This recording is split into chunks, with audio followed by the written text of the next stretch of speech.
नमस्ते, यो हाम्रो माई पावरको M707Pulse Amoled स्मार्टवाच हो। यसलाई चाहिँ हामी कसरी डिभाइसमा कनेक्ट गर्न सक्छौँ र यसको फिचर्सहरू के हो भनेर हामी तपाईहरुलाई भन्न गइरहेका छौँ। घडीको साइडमा यो बटन देख्न सक्नुहुन्छ। यसलाई 2 सेकेन्डसम्म लङ प्रेस गरिदिनु भयो भने यो घडी अन हुन्छ। अब चाहिँ हामी यो स्मार्टवाचलाई डिभाइससँग कनेक्ट गर्न गइरहेका छौँ। यो घडीलाई चलाउनलाई चाहिँ तपाईले कोभिड एप डाउनलोड गर्नुपर्ने हुन्छ। प्ले स्टोरमा जानु होला र कोभिड भन्ने एप डाउनलोड गरिदिनु होला।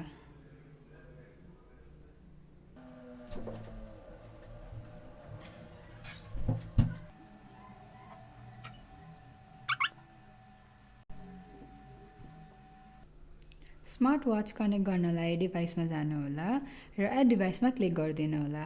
एकछिन सर्च भएपछि यता माई पावर M707 भन्ने अप्सन आउँछ। त्यसमा क्लिक गरेर एकछिन वेट गर्नुभयो भने हाम्रो स्मार्ट वाचमा कनेक्टेडको साइन आउँछ।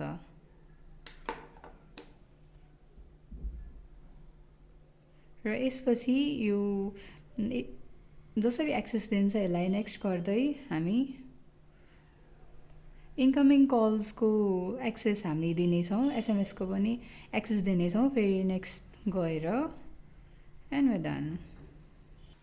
मेनुमा जानलाई एकचोटि यो बटन थिचिदिनु होला। ब्याक जानलाई लेफ्ट टु राइट स्वाइप गरिदिनु होला। नोटिफिकेसन हेर्न चाहनुहुन्छ भने डाउन टु अप स्वाइप गरिदिनुहोस्। ब्याक गर्नलाई फेरि त्यही भयो। अप टु डाउन स्वाइप गर्नुभयो भने चाहिँ फ्यु सर्टकट्सहरू देख्न सक्नुहुन्छ। फर्स्टको चाहिँ हाम्रो यो बाइन्डिङ अप्सन रहेको छ। यसमा तपाईले प्रेस गरिदिनु भयो भने यसले चाहिँ हाम्रो फोनको ब्लुटुथसँग तपाईको वाचलाई कनेक्ट गरिदिन्छ। तपाईँ देख्न सक्नुहुन्छ अहिले हामीले यो अफ गरिदियो भने यता ब्लुटुथ मात्र आइरहेको छ भने यसमा प्रेस गरिदिन साथै हाम्रो यो माई पावर M707 भनेर आइसकेको छ। भनेपछि यो चाहिँ हाम्रो फोनसँग अहिले घडी कनेक्ट भइसकेको छ।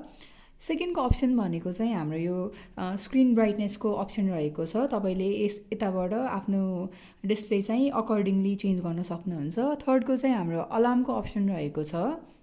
फोर्थको चाहिँ ब्राइटनेसको अप्सन। माथि तल तपाईँ आफ्नो इच्छा बमोजिम एडजस्ट गर्न सक्नुहुन्छ। थर्डको चाहिँ हाम्रो कोभिड एपको क्युआर कोड रहेको छ भने यो चाहिँ हाम्रो डीएनडी डु नट डिस्टर्बको अप्सन रहेको छ। र यो चाहिँ हाम्रो सेटिङको अप्सन रहेको छ। तपाईले चाहिँ घडीको वालपेपरलाई पनि चेन्ज गर्न सक्नुहुन्छ। त्यसको लागि घडीमा नै फ्यु सेकेन्ड्सको लागि प्रेस गरिदिनु होला। यस्तो अप्सन देख्नु भइसकेपछि स्वाइप गरिदिनुहोस्। जुन चाहिँ मनपर्छ तपाईले सेलेक्ट गर्न सक्नुभयो त्यतैबाट। यो स्मार्ट वाचमा तपाईले कस्टम वालपेपर पनि राख्न मिल्छ। त्यसको लागि चाहिँ कोभिड एपबाट गर्नुपर्ने हुन्छ। एपमा जानु भइसकेपछि डिभाइसमा गएर वाच फेस ग्यालरीमा गएर कस्टम फेसमा जानुहोस्। यता क्लिक गरिदिनु भएपछि यो ब्याकग्राउन्ड भन्ने अप्सनमा चाहिँ डिफल्ट वालपेपरहरू त भइहाल्यो। कस्टम ब्याकग्राउन्डमा थिचेर एल्बममा जानुभयो भने चाहिँ तपाईले आफ्नो फोटोजहरूलाई चाहिँ घडीको वालपेपरमा राख्न सक्नुहुन्छ। यो चाहिँ हाम्रो पोइन्टर स्केल भयो। एनालग तपाईहरुलाई एनालग पोइन्टरहरू मनपर्छ भने यताबाट कस्तो पोइन्टर मनपर्छ त्यो सेलेक्ट गर्दा भयो। र यो अप्सनमा जानुभयो भने चाहिँ कति स्टेप्सहरू, हार्ट रेट, क्यालोरिज र डिस्टेन्स तपाईले एड गरिदिन सक्नुहुन्छ। त्यसलाई पनि यता कस्टमाइज गर्न सक्नुहुन्छ। र यो चाहिँ डिजिटल डायल रहेको छ भने डिजिटल तपाईले डिजिटल पोइन्टर राख्नुभयो भने चाहिँ त्यो डिजिटलको कलर चेन्ज गर्न सक्नुहुन्छ। कुन चाहिँ मनपर्छ कन्फर्म गरिदिनुहोस्। र यो सिङ्कमा थिच्दिनु भयो भने चाहिँ अब हाम्रो बिस्तारै घडीसँग सिङ्क्रोनाइज हुँदैछ। यो प्रोसेसलाई चाहिँ अलिकति टाइम लाग्ने हुन्छ।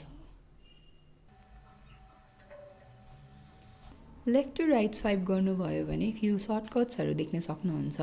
त्यसलाई चाहिँ तपाईले आफै आफ्नो निड अनुसारले पर्सनलाइज गर्न पनि सक्नुहुन्छ। त्यसको लागि पर्सनलाइजेसनमा जानु होला र यो एड बटन क्लिक गरिदिनु होला। यता धेरै अप्सनहरू देख्न सक्नुहुन्छ। तपाईले आफ्नो निड अनुसारले प्लस गरिदिनु भयो भने अगाडि जान्छ। सर्टकट्समा आफ्नो निड अनुसार एडजस्ट गर्नु होला। मैले अहिले फ्यु अप्सनहरू एड गर्दैछु। र फेरि ब्याक गर्नुभयो भने अब तपाईँले अगाडि होम पेजमा बसेर नै स्वाइप गर्नुभयो भने सर्टकटहरू सजिलै युज गर्न सक्नुहुन्छ। वाचबाटै तपाईँले म्युजिक पनि सुन्न सक्नुहुन्छ। त्यसको लागि चाहिँ पर्सनलाइजेसनमा गएर म्युजिक एड गरिदिनु होला। म्युजिक एड भइसकेपछि तपाईँले म्युजिक सुन्न सक्नुहुन्छ। त्यसको लागि फोनमा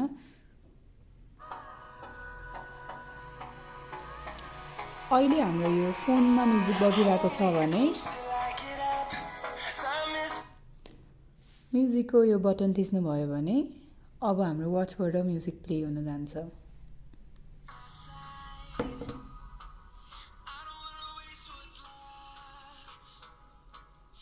म्युजिकको भोल्युम पनि बढाउन र घटाउन सक्नुहुन्छ। वाचको मेन्यु स्टाइल पनि चेन्ज गर्न सक्नुहुन्छ तपाईँले। मेन्यु स्टाइल चेन्ज गर्नको लागि चाहिँ हामी सबैभन्दा पहिला सेटिङ्समा जान्छौँ र मेन्यु स्टाइल्समा जान्छौँ। त्यसपछि अघि हामी लिस्टमा थियौँ भने अब हामी सेलुलर ट्राई गर्न जाँदैछौँ। सेलुलरमा चाहिँ तपाईँले यस्तो मेन्यु स्टाइल देख्न सक्नुहुन्छ। डिफ्रेन्ट अप्सन्सहरू छ, तपाईँले त्यही अनुसारले आफ्नो प्रिफरेन्स अनुसार मेन्यु स्टाइल पनि चेन्ज गर्न सक्नुहुन्छ। अहिले हामी रोलिङ ट्राई गर्छौँ। रोलिङमा चाहिँ तपाईँले यस्तो मेन्यु स्टाइल पाउन सक्नुहुन्छ। त्यसै गरी अरू पनि सबै एकचोटि ट्राई गरिदिनु होला। घडीबाट तपाईँले फोन रिसिभ तथा डायल गर्न सक्नुहुन्छ।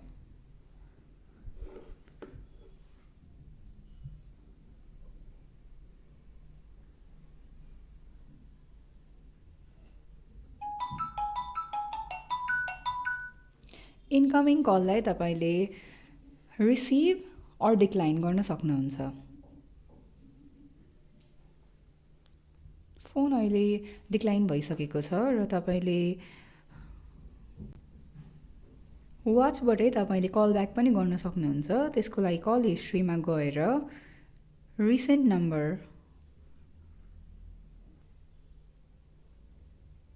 अहिले डाइरेक्ट डायल गरेर पनि कल गर्न सक्नुहुन्छ। त्यसको लागि डायल अप्सनमा गएर नम्बर प्रेस गरिदिनु होला र कल बटनमा प्रेस गरिदिनु होला। वाचमा तपाईँले कन्ट्याक्ट पनि सेभ गर्न सक्नुहुन्छ। त्यसको लागि चाहिँ कोभिड एपको थ्रुबाट गर्नुपर्ने हुन्छ भने हामी कोभिड एप अन गरेर डिभाइसमा जान्छौँ र यता फोन बुक भन्ने अप्सन आउँछ। त्यसमा क्लिक गरेर एप बटनमा थिच्नुभयो भने तपाईँलाई चाहिने कन्ट्याक्टहरू तपाईँले यहाँबाट डन गरेर सेभ गर्न सक्नुहुन्छ। हेल्थमा तपाईँले heart rate, stress, sleep, blood pressure तथा अरू एप्लिकेसनहरू पाउन सक्नुहुन्छ। इन्डिभिजुअली ट्राई गरिदिनु होला। साइड बटनलाई लङ प्रेस गरिदिनु भयो भने तपाईँले पावर अफ, फ्याक्ट्री रिसेट र रिबुटको अप्सन पाउन सक्नुहुन्छ।